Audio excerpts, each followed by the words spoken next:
Venho aqui nesta fazenda para atender um pedido de um grande amigo meu que há tempo falou comigo. Pra falar no seu amigo, vem me pedir por favor. E é grande amigo seu, honesto e trabalhador.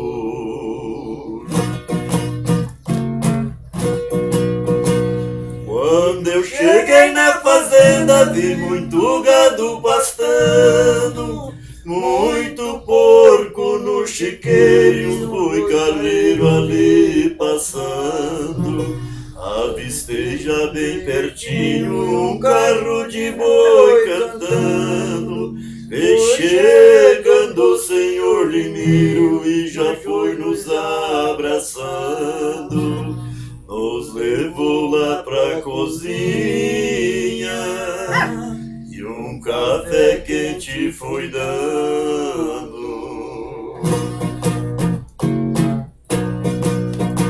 Vem chegando sua esposa junto com os seus 3 filhos. Disse: hoje é dia de festa, vamos matar um novilho. Quando aqui chega a visita, comemora o dia inteiro. Neném de Souza e João Pelota, bons amigos e companheiros.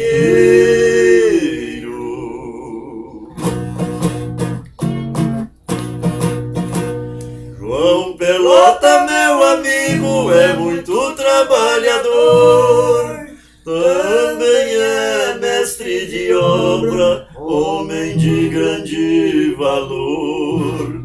Tem também sua esposa que é seu gaim de flor.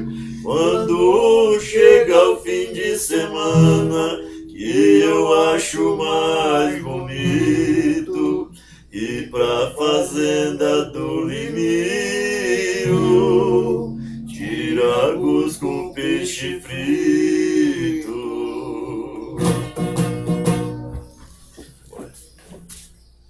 Pode descansar aí um pouquinho, não?